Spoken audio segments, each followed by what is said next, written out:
โอเคต่อกันเลยเอลเกมเมอร์ลิงใหม่55ครับเรียนกันมาถึง55อ่ะมาเรียนกันต่อดีกว่าอาลัดต่อนายฐานนิดหน่อยกันเนาะ You've completed your task. I am pleased. Now you are a recusant true, and a full-fledged member of the Volcano Manor. This is your reward, as promised. กระสุนลาวา Never forget that the recusant fights to tread the path of the champion. The way is tainted, but for this very reason, it is the true path to valor. Now you are a recusant true, and a full-fledged member of the Volcano Manor. I am pleased to have you on our side. Now you are a recusant true. I am pleased. โอเคมีภารกิจขากก้นทางยังไม่มีหนังกะลัดต้องไหม Now you are a recusant true. ลัดมันเก่ากะลัดต่อเมื่อเนาอัศวินเมื่อเนา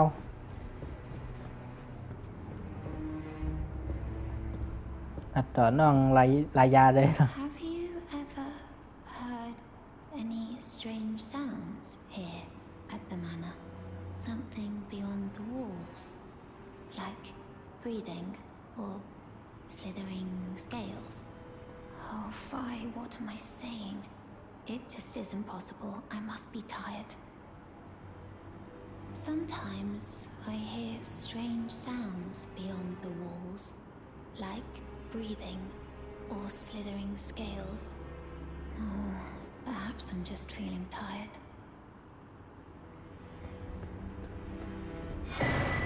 อะไรมาจดหมายอะไรจดหมายกับครับก้นแล้วนะ You're กล้อง still alive, I see. เกมมีทักษะทางบันเทียน Until we meet again. Ah, it's you, is it? I'm terribly sorry. But would you mind giving me some time to myself? I haven't achieved anything at all thus far. Even though I've dirtied my hands time and time again, I'm still yet to achieve anything. Perhaps I am a fool after all. No, it's worse than that. As things stand, I've given up on the path of revenge and sullied the name of my house. What an easy mark I must have been. How did it take me so long to realize, honestly? There's just no end to my foolishness, is there? โอเค มีภารกิจกับค้าก้นแล้ววะในดินค้าวางนี่เดียวในดินนั่นนี่เกิดตีพอนได้ก็แล้วนะเอาเมื่อไรเมื่อคืนเราก็อากาศค้างไง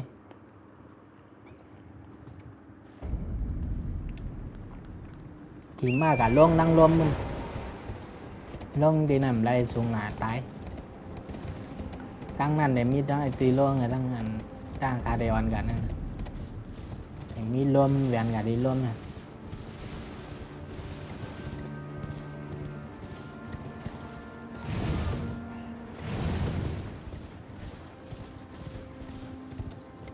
ที่ไหนก็มีแทงร่ม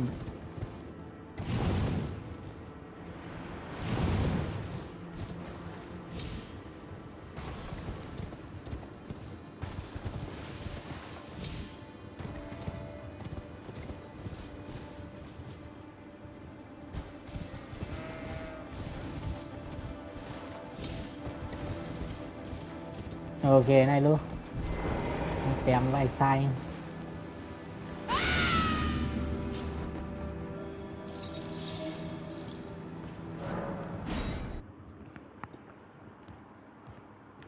ฮ่า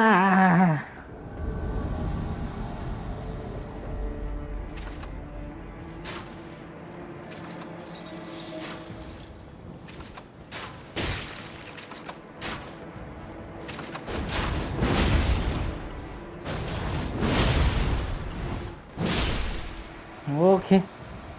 ตายอ่ะ ด้านไหนยังค่ะด้านไหนยื้อค่ะกับ200,000ยังอ่ะ ไอ้กล้องอย่างนู้นไทยยาเรียกนึกว่าไม่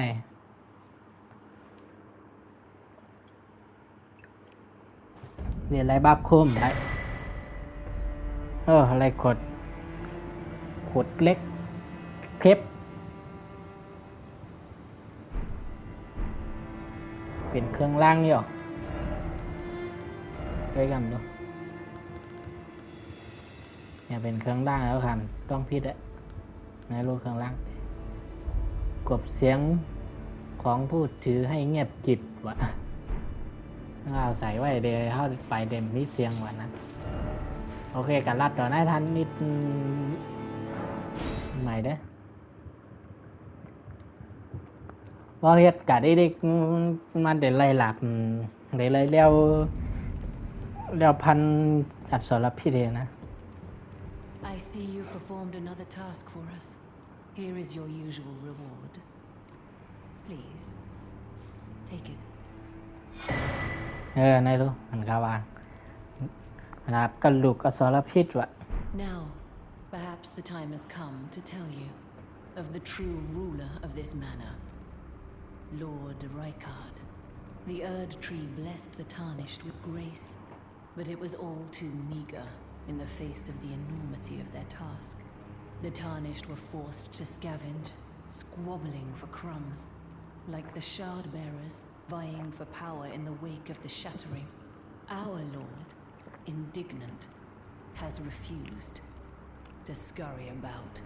fighting over what miserly scraps they allow us. If the Erd Tree, and indeed the very gods, would debase us so, then we are willing to raise the banner of resistance, even if it means heresy. We at the Volcano Manor, under Lord Rykard, have sworn no rest until it is done. If you follow this heroic path, one day the Lord will see you. The Lord's visits with our champions are always a spectacle. It cannot come a day too soon. กิโกยามปะเอาที่ไพ่มาใส่ไว้ดีกว่าด้วยลายเนี่ยด้วยลายแอบเป็นลายกันมันปอดลายขาดแล้วนะ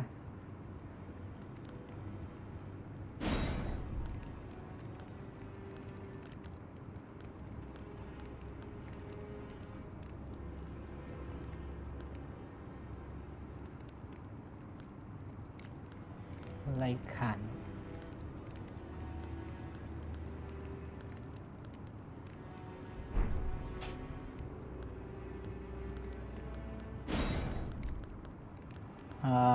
ห้างสายผ้าห้างหลับสายผ้านั่นเอาอะไรออกแทงดีว่ะ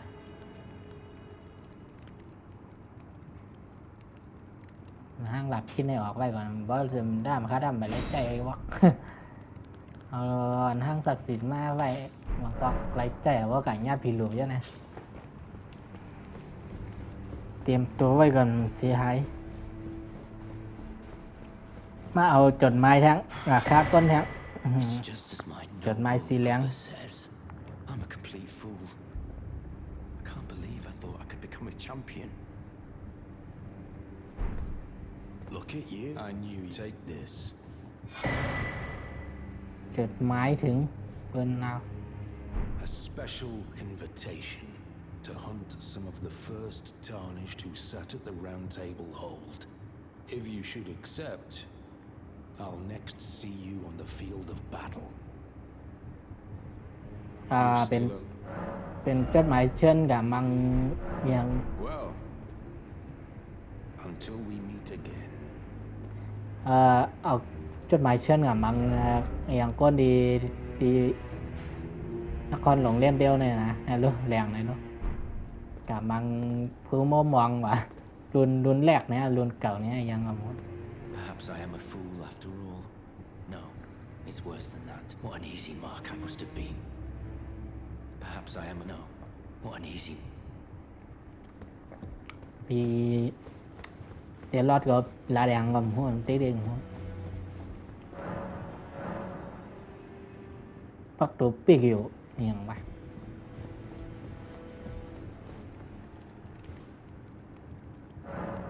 อัพเลเวลอะไรทั้งนั้นเย่อัพศรัทธาไว้นำละได้ก็ใครเฮ็ดภารกิจของหลวงปีปืนมาไล่เป็นน้องไล่ยาอยู่ในห้องนั่นนะ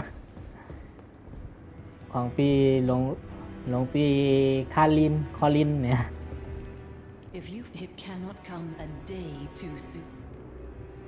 If you follow this heroic path, it cannot come a โอเคภารกิจเขาเจ้าไหนก็คือรื้อไว้ก็น่าก่อนเนาะไหนมันเฮ็ดต่อมแล้วแม่งลงกับลุยนครหลวงเล่นเตี้ยวกันเนาะครับนะนังไหวแถมไหลมังมานานเลยอันเท่าโลกับคาก้นสีเหลืองเนี่ยมันมีแบบอันเท่าแบบรายการนะเท่าเหมือนเฮ็ดไรเขานครหลวงเล่นเตี้ยวกันเนาะ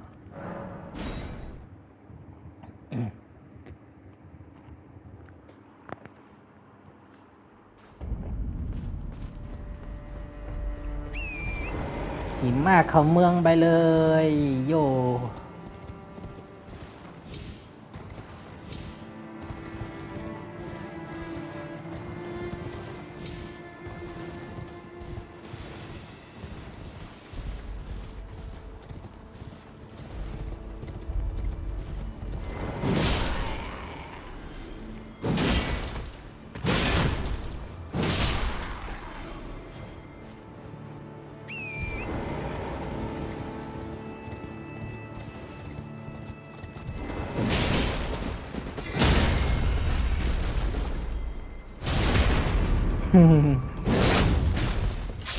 หลับตาปานตองนะ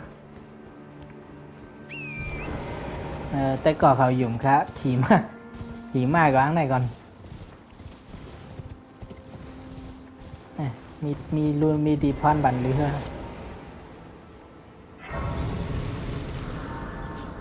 แล้วก็กลางในมีแต่มีก้นยืบืนกลางลงใส่เขาว่าเขามาในตั้งผมมาไว้ในตั้งนะ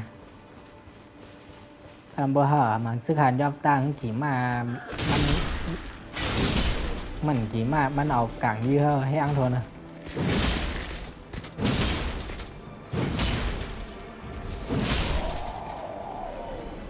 จ่อย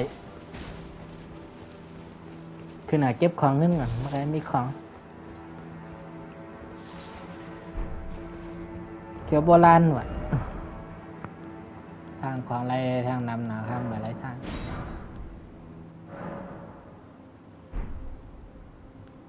ขาไก่ข้ามเราสร้างอะไรเนี่ยพวกกินเพิ่มรุ่นพวกเขาขาพวกเขาอะไรรุ่นมาเดี๋ยวเพิ่มเขา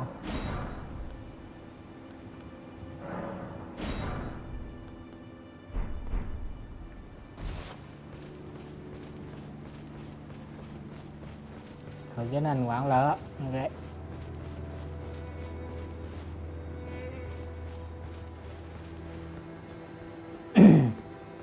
กำเดียง่ายป๊อดผู้พิทักษ์พึกษาสองตัวซ้อมกันนะ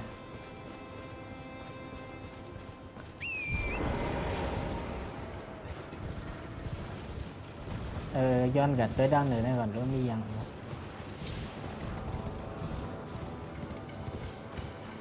จำเลยเขาเวนั่นเวไหนก่อน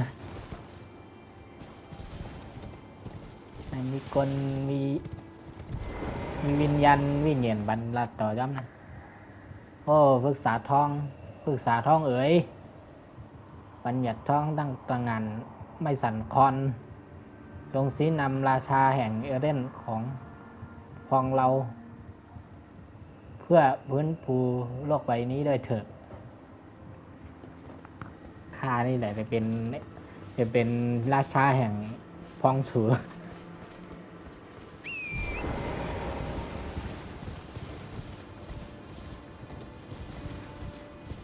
ลองยิงก่อนในมันเขียน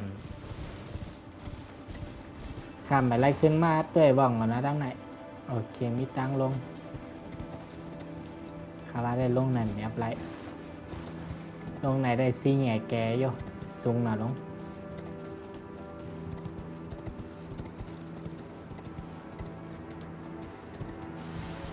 เคลงกับกัมอิดกัมอดอะไรเหรอเนี่ย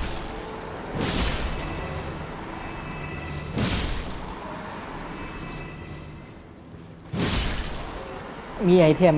ป๊อตสำคัญกับวันไหนดีนะเบิร์นวะ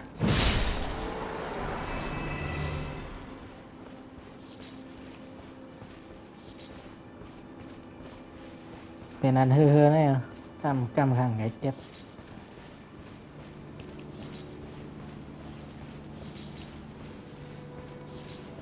เก็บเยียวยาจนไม่เติมต่อจะไหนก่อน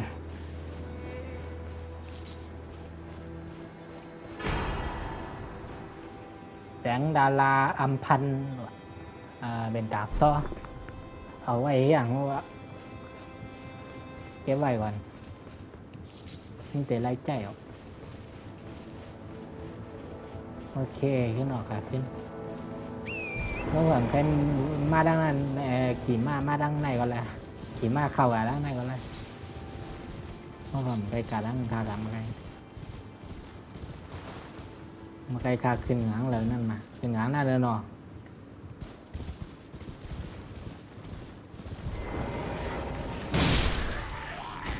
จะเปิดคิว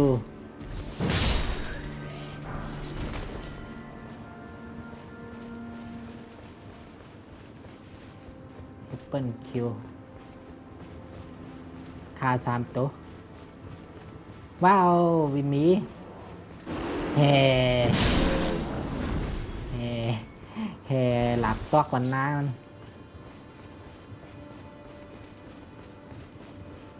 มีเสียงเต่าสองคำ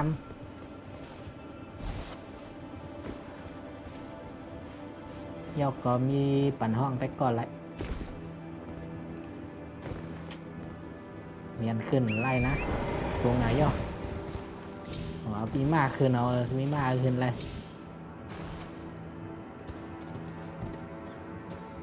มาออกตั้งหลังเขาใช่ไหม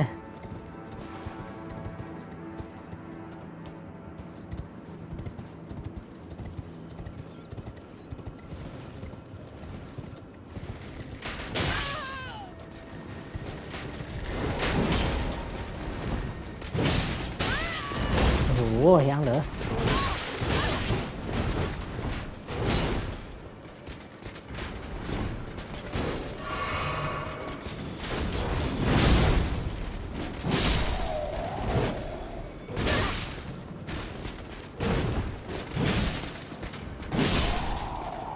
ได้ตายย้อนขางก้อนแล้วไง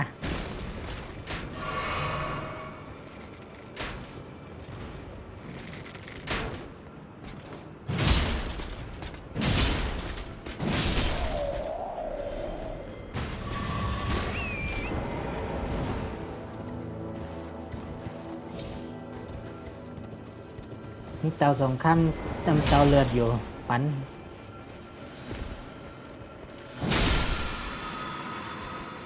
โอเคเก็บของดังนั้นมีป๊อตลาบไว้นั่นนะมีป๊อตไกวทันด้วยนั้นเอาไว้มีทำให้นั่นอย่างเนี้ย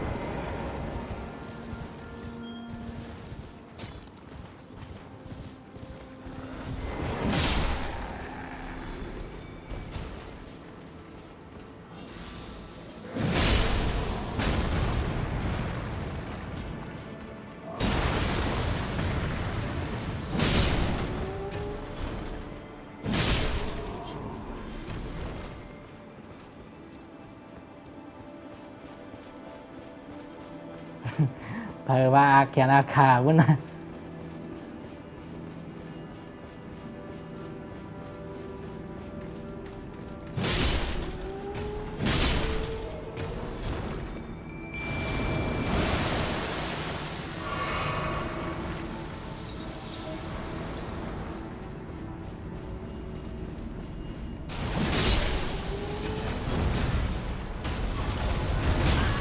โอ้ยเหี้ยติดเตะห้าง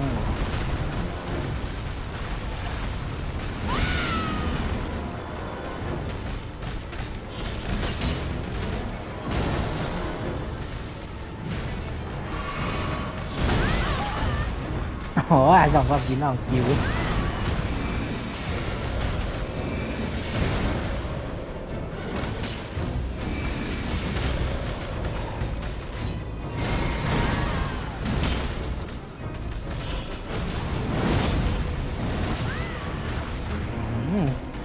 น้องขายยากินติ๊ก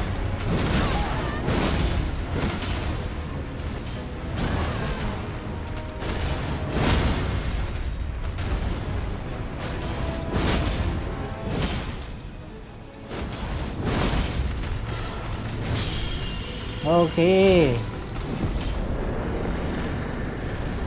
กำเล่นชุดก่อนน้องขาอ๋องไตไล่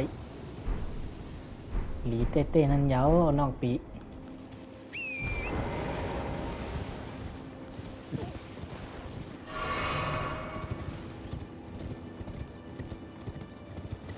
ใบใจเตเลยในนามีสุสานตั้งหลับนะสุสานหลับทำสุสานใบใจดินนะมีแดงจริงอะ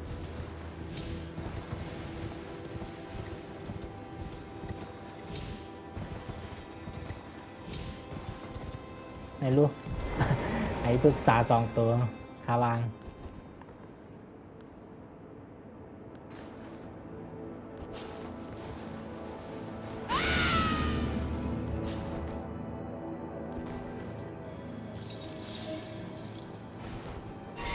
ตัวเลี้ยวแววแขนหนาวนะใน2 ตัวอ่อนนะโอ้ห้องใต้ก่อนแหลมเลี้ยง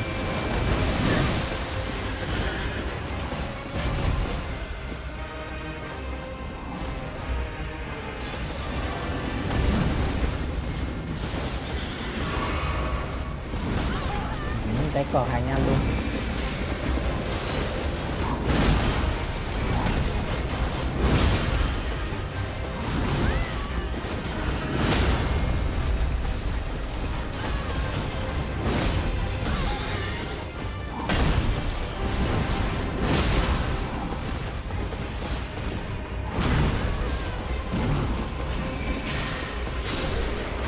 ฮ่าฮ่า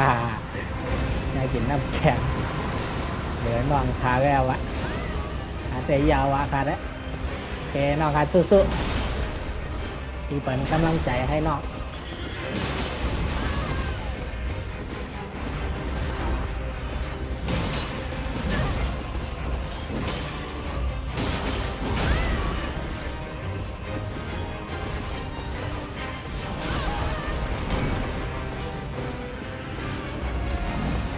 หน้าปีปั๊บปัน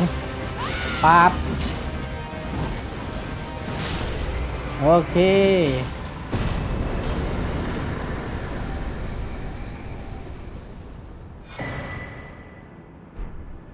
ไล่โล่งมาไล่โล่ไล่ซิวมา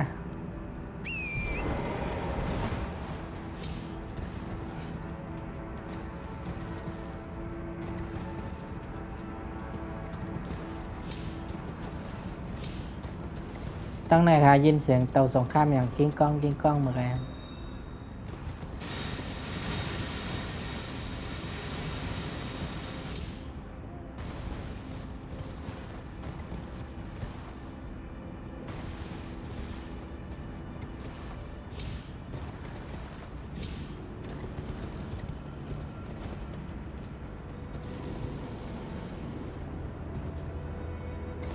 เตาสงครามน้ำเตาเลือดน้ำเตามะนาวก็ยอม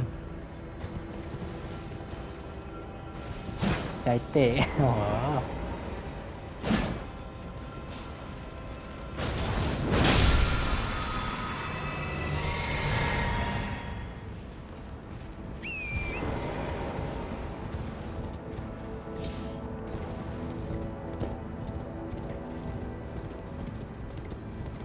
ตั้งไผ่นั่นมีต้นไม้พิษเหมือนกันกับมังข้อไล่ไงอยู่แล้ว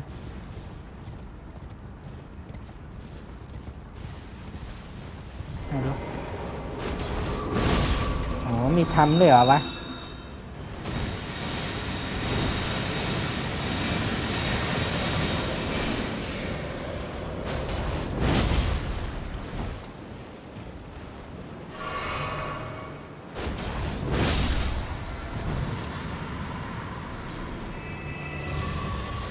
ข้ามใบย่าไม้บอกเลยนะแก้วมีทำไหมจัดการมาเวทด้วยล่ะทำไมไม่ทำอะไรเขาทำอ่ะ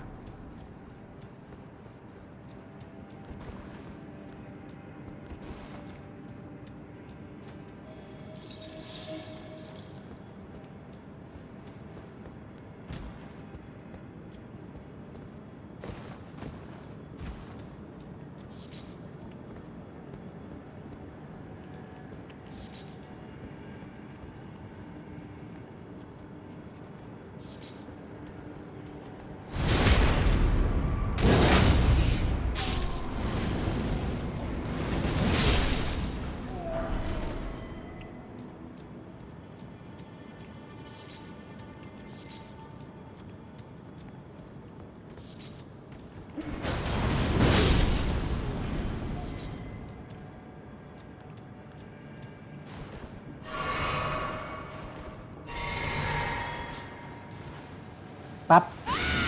โยทัดไพ่ก็โหลดใจเหรอแน่ว่ามังตัวอย่างไรนะเอาทัดไพ่มังเขาลึกกว่านะ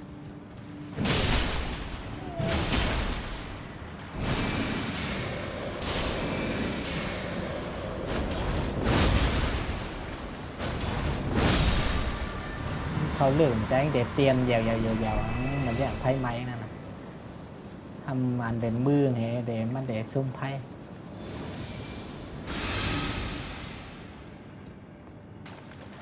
เก็บหิ่งห้อยจอม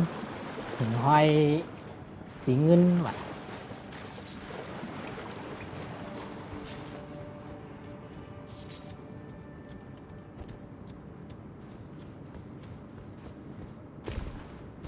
โอ้มีแทงอันมีแทงต้น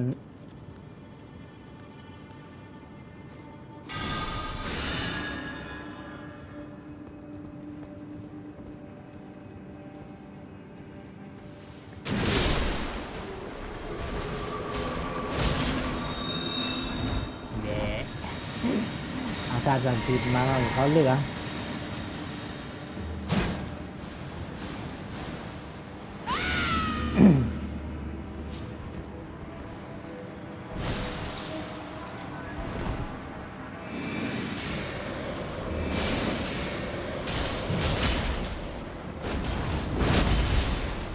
นี่น้ำแข็งเขาเลือกว่ะ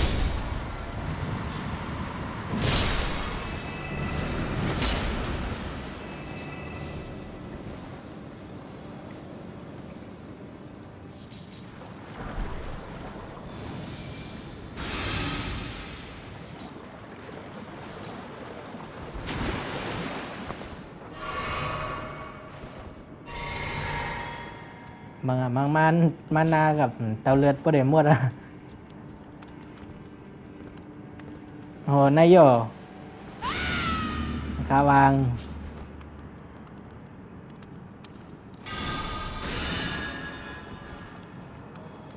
เอาน้ำแข็งเอาดีกว่าก็มเฮี้ยงแพงถาศักดิ์สิทธิ์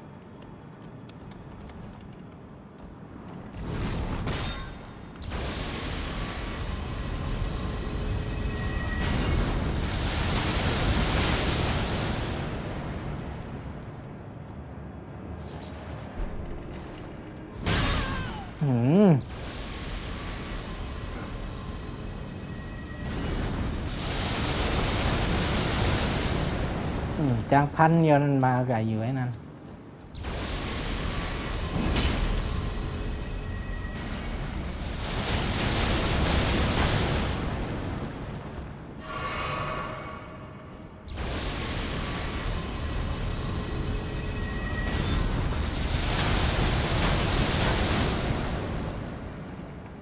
ปิ้วเจอเตะเฮ้ย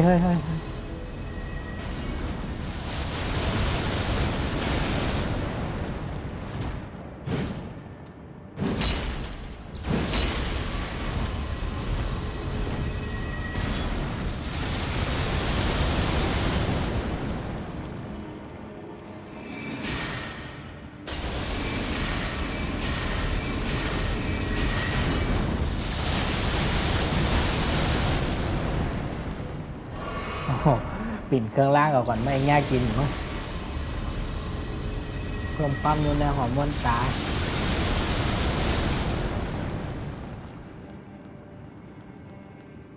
เพิ่มความสลัด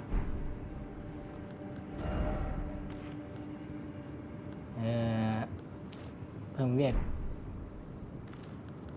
เอาหลับออกอันก่อนนัก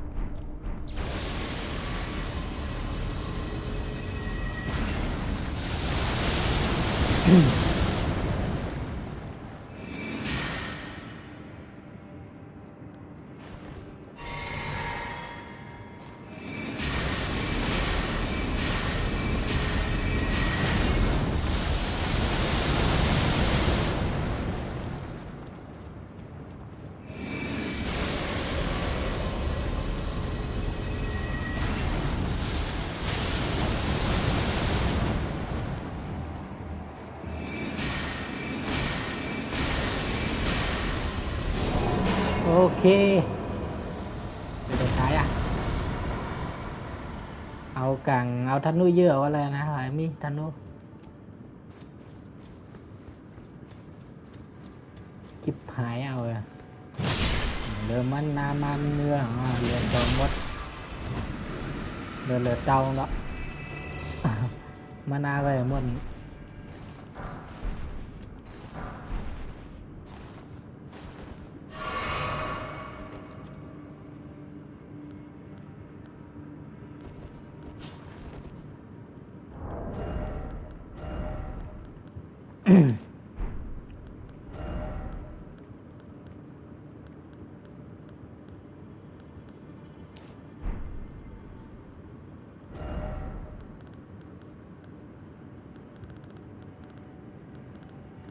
งี้ยวัดแขนเหนื่อยเยอะนะมังตัวเนี้ยโอ้โห2 ตัว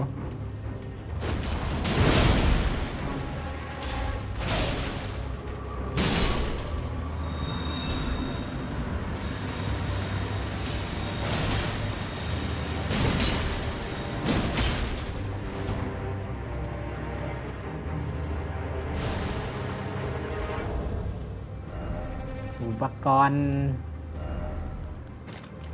เป็นถึกคาตีใครงับไพ่หรอวะ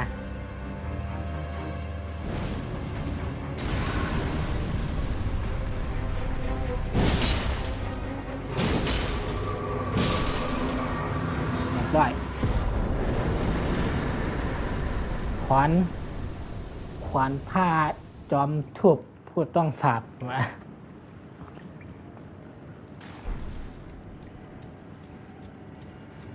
โอเคมดปิดออกทับ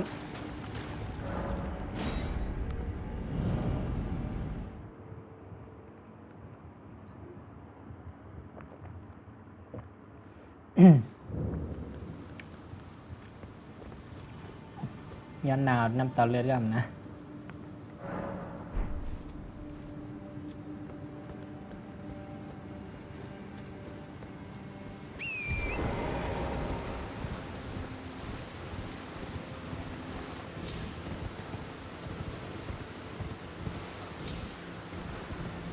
เขานักคอนหลงเล่นเจ้าไรย่อ ว่าได้เข้าหลายกัมแบบไรเข้าอีกกัมนะนั่นดิเต้ก็มันนั่งอะไรนะดินในก็มีนะดินในก็มีดินนังนะ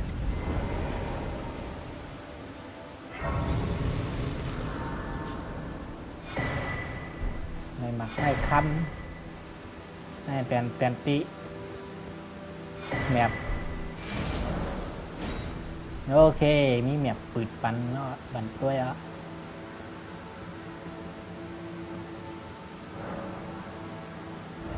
ตั้งทรงจำ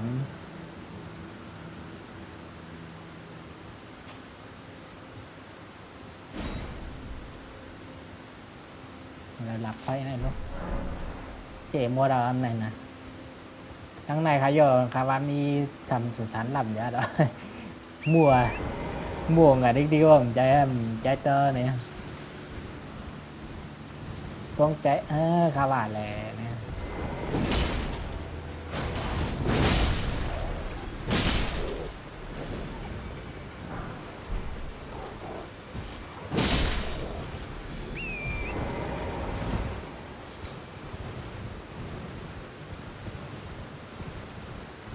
ใช้หูก็ขนาดตัวหนาวผมใจแฮะมีบวชเลย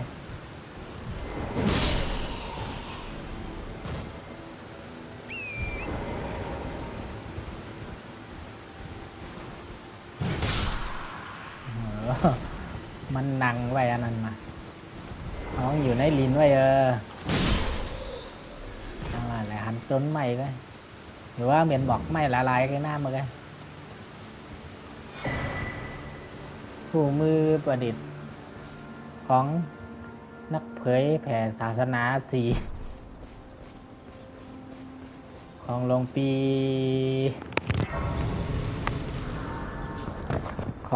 คาลินนักเผยแผ่ศาสนาตาประทับปัญญัติท่องวะโอ้โหอันนั้นก็ค่ะแบบไรมากเกี้ยเลยว่ะ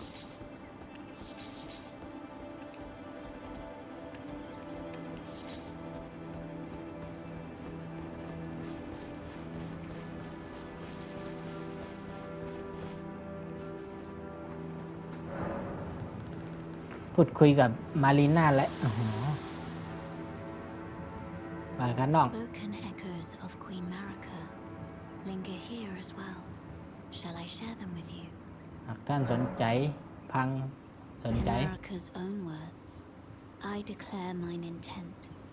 to search the depths of the Golden Order through understanding of the proper way. Our faith, our grace is increased. Those blissful early days of blind belief are long past. My comrades, why must ye falter? บัญญัตินอก บัญญัตินอกบัญญัติท่องบัญญัติคำบัญญัติเงิน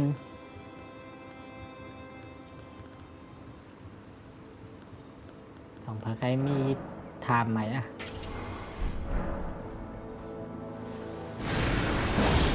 ซูมเหมือนไหนไว้นะเมียบเมียบแห้งด่านเก่านะเมียบแห้งด่านคิดตู้ใส่นะ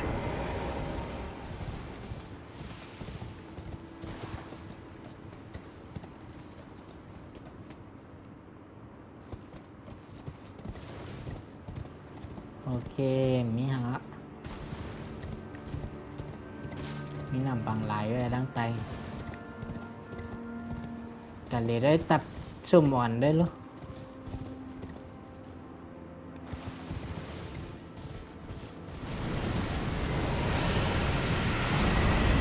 โอ้ยป๊อตนี่เองเอาว่าอะไรยังปันห้องใต้กอ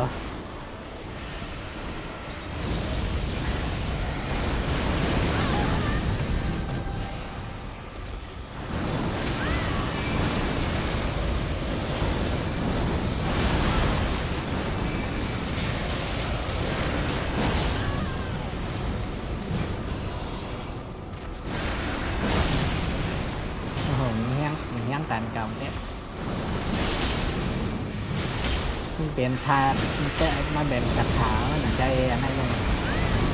โอ้ยคาเวไรวะเวไรแทงโอ้โห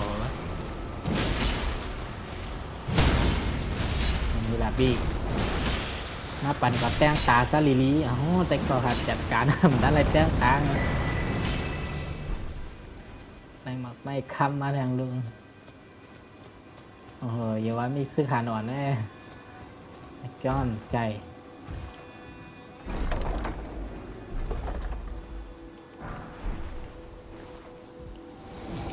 พิขาดยักษ์คอนจอกยักษ์อะ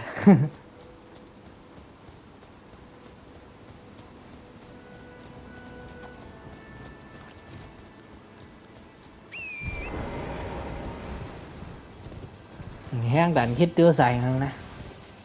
อะไรขึ้นกับไรคิดตัวใส่ครับ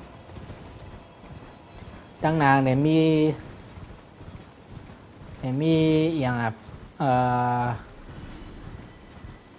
กากอยอะกากอยได้ล่วงมา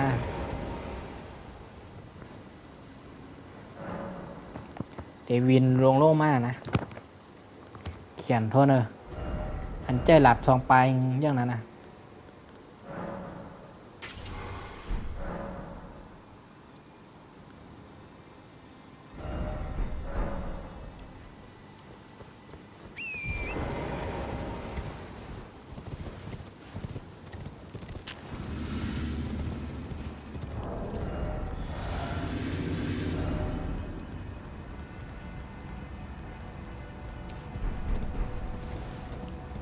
ห้องใต้กอแหวนกัด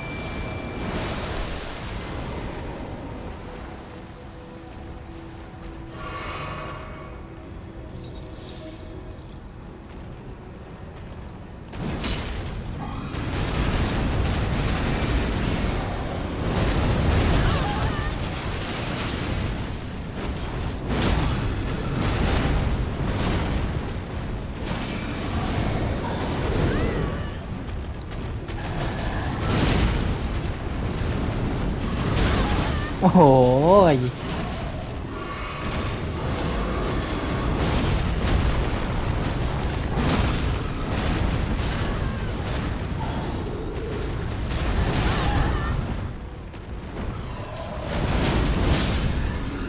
ไล่ควานใหญ่บ้านปาปานาลีมาจำว่าไล่ควานใหญ่ปานีลาอย่างเนาะปาลีนา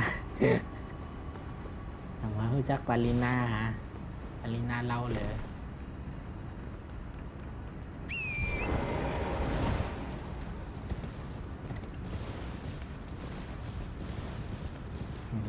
พี่จับมือไม้ไผ่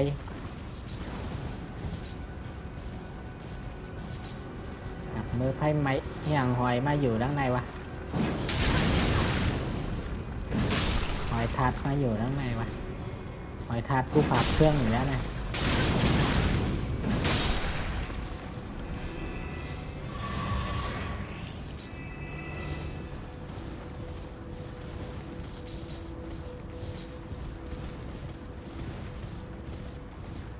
จำแดงเงี้ยปัดมากิดแต่จุฬาต้องถามเหมือนกัน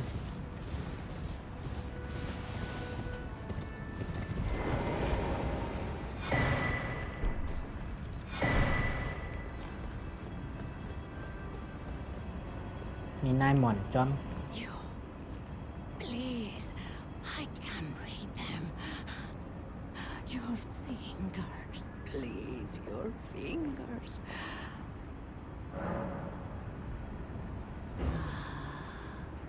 The ท่านองคุลีเอ๋ยเคยกล่าวไว้ว่า สักวันผู้มหวังจะขึ้นเป็นราชาแห่งเอเดนและฟื้นฟูบัญญัติทอง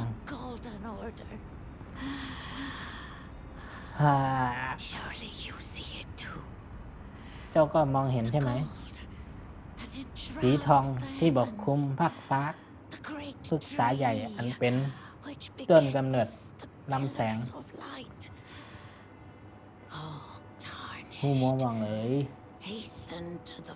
จงมุ่งไปยังคนต้นเถิดและไม่ว่าจะเกิดอะไรขึ้นก็ตามท่านน้องก็ลุยจะชี้นำเจ้าโอเคเจ้ามาย้ายเจ้ามายืนจมกับใจใหญ่น้ำได้หนอวะนะนั่นเป็นเต่าสงครามแพรี่ค่ะนั่นนะเต่าสงครามเอาไว้แพรี่นั่นเอาข้ามห้องขึ้นหนักเก็บ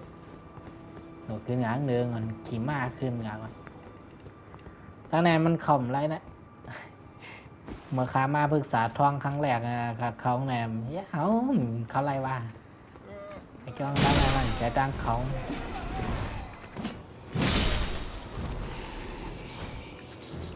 มันควงกูโตเขาจะในใจรีนะฮะโอ้โหมาเลยก็ให้ย่าสนองคุณคัดเลียเหรอย่อ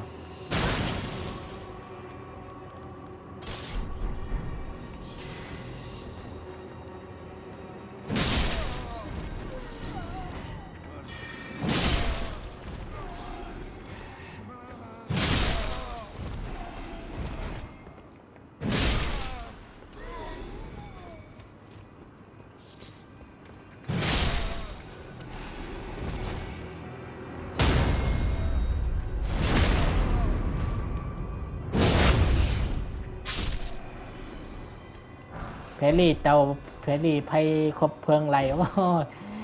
โคตรเท่เลยว่ะงากำฟุกเลย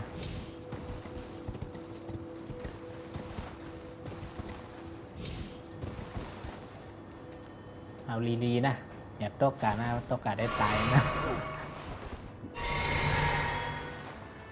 ใจเย็นๆค่อยๆเป็นค่อยๆไป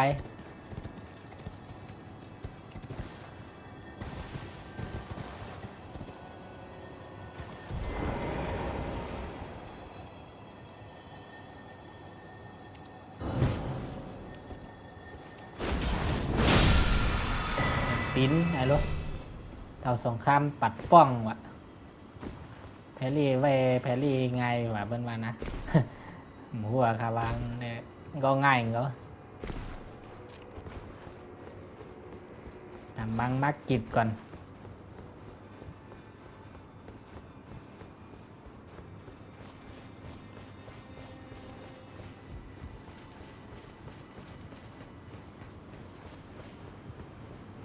งานในจุกไกลๆบนนั้นก็เลยปิ่นล่างเป็นมากขีดแล้วนะมันไปเฮาหวังละ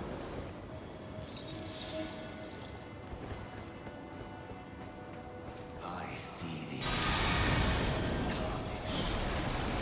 smoldering with that wretched flame of ambition. เป็นนี่แหละพี่เนี่ยแพรรี่เท้าของมัน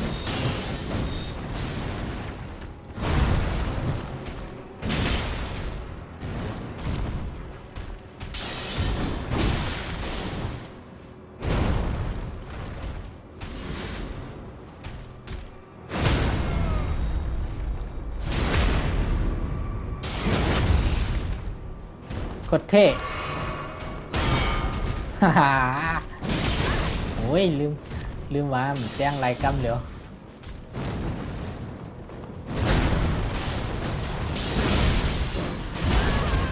โอ้โห มันเอาขึ้นเป็นชุด โอ้โหใจเย็นพ่อพี่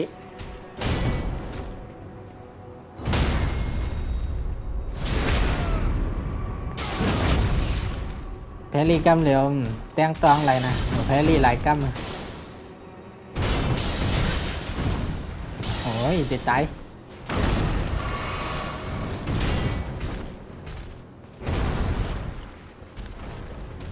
ยันแพรรี่ทางกำเนาะเท่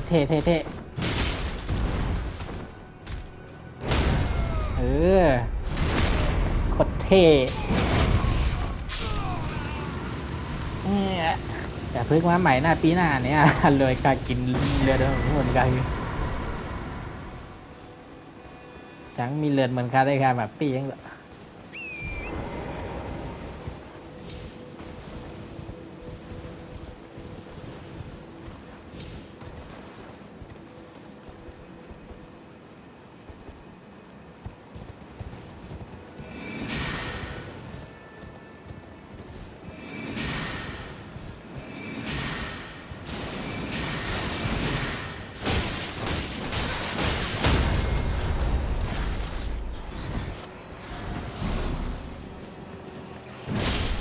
เจ๋งเนี่ยหมิงขาดตายแทงง่ายเลย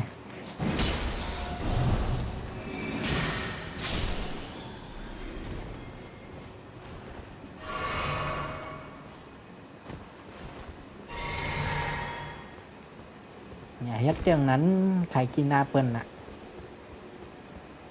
โอ้มีห้องไต้ก็แทงง่ายโย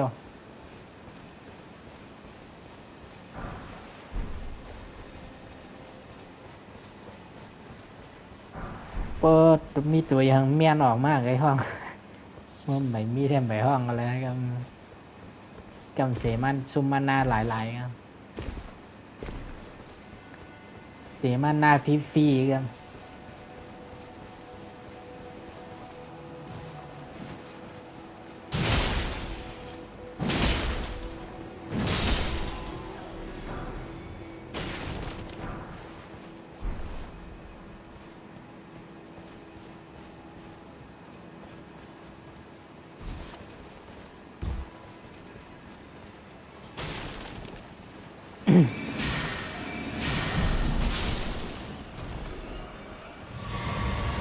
โอเคยินจมขับใจใหญ่นำติดแทงเลือดบันคะ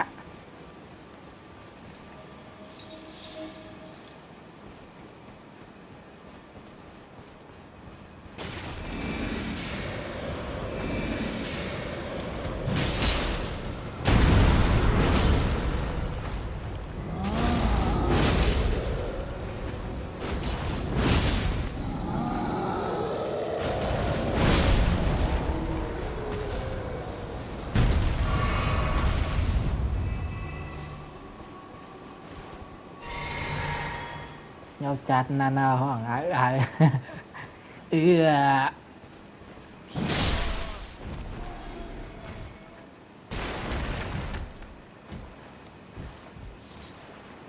หมายเอากินเลีย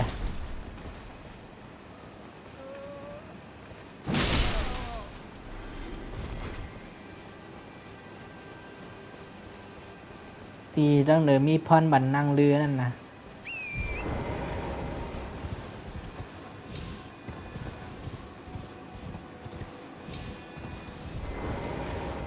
ตีนะโอเคกันเลดด้วยบ้านไหนบ้างบ้านไหนเป็นไรเลดด้วย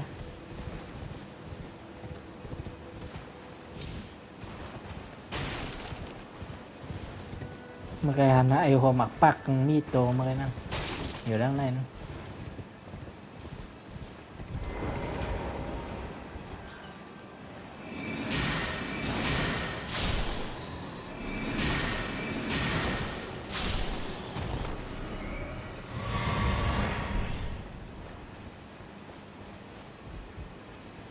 ใจกระทาพ้องนาเดมอะไรมันใส่ไอตัววินเขาใจหลาบใหญ่เมียวเร็วมันใส่นะวินกับวินมาตาไล่ใจไอหัวหมักปักลงแล้วเป็นโทหินนะ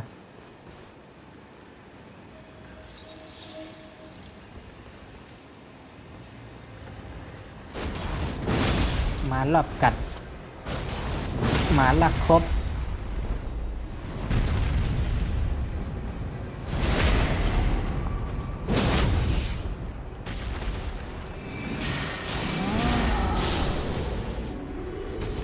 ลอยน้ำแข็งแตกใส่ตายแล้ววะ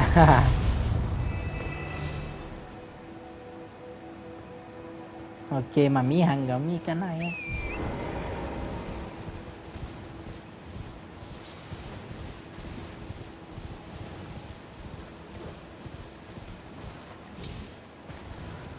ออกกาพักตัวบุญกับปองดั้งอันลงปีคาลินอยู่งั้นนะกามตั้งหมู่บ้านร่วมบนเออคำไปเลยออนกะทั้งอาคาออนไก่เวลาเลยครับ53เอาละรอ53เอาการตัดคลิปไว้ในวันคลิปต่อมาคาเดออนกับตั้งปักตัวบุญนะกับหมู่บ้านร่วมกับมังไอข้อทางตรงมังสาเทพเนี่ยโอเคครับบ๊ายบาย